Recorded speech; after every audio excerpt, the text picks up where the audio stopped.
Hello students, welcome to Maths Made Easy with Oluke. Today, we are going to learn how to convert fractions into decimals. After completing this lesson, you will be able to solve any fraction and turn it into a decimal easily, so let us get started with some examples right now. For example, let's look at this fraction, 20 over 25.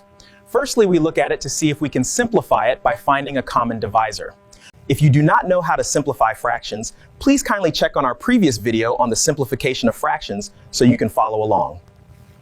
Now let's continue with this. To simplify this fraction, it means we divide both the numerator and the denominator by a common factor, and that factor is 5. Now we use 5 to divide 20, which is our numerator, and also 25, the denominator, so our answer is 4/5, but that is not where we are going. Now we use 4 over 5 to get our decimal number. How are we going to do that? We ask ourselves this question: how many times can 5 divide 4? It is not possible.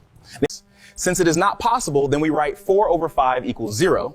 Then we add 0 to 4, the numerator, to make it 40 over 5, which is 8. Now the final answer to 2025 is equal to 0.8. Let's look at another example. I am ready to guide you through the next step of our lesson today. Let us solve this together. How many 10s can you see in 3? It is 0, so 0 point. Then add 0 to 3 to make 30, and divide by 10, you have 3. So your final answer is 0.3.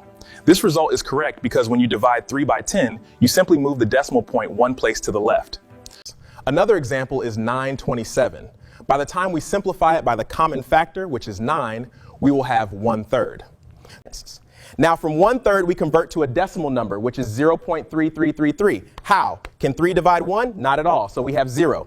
From 1/3 equals 0 point, then the next will be 10/3 because we will add a 0 to the back of 1/3 to make 10/3. Now from 10 divided by 3, we divide 10 by 3. It will give us 3, and that is 9. Then subtract 9 from 10 as the numerator, which gives us 1. Then we add a 0 to that 1 to make 10. Then divide the 10 by 3 to give another 3 after the decimal point, and that's how it continues, leading us to our final result for this simple division problem. We can notice that our previous examples were examples of proper fractions, but now let us learn how to convert these specific improper fractions into mixed numbers. Now let's solve this example of 4 divided by 3. How many times can 3 divide 4? Just once, so we write 1, and that is 3. Then we minus 3 from 4, it remains 1. Can 3 divide 1? Impossible, so we write a point at the back of 1, then add 0 to the 1 remaining after minusing 3 from 4.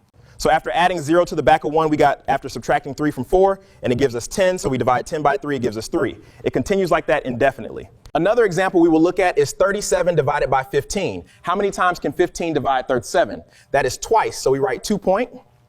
After writing 2 point, then we say 15, which is our denominator, times 2, which is our answer, and that will give us a total of 30. Then we minus the 30 from 37, the numerator.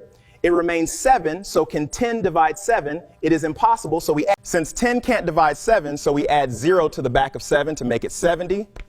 Then we divide 70 by 10, it will give 7. So our final answer on 37 divided by 10 is 3.7. Before we close for today, let us try and solve these on our own.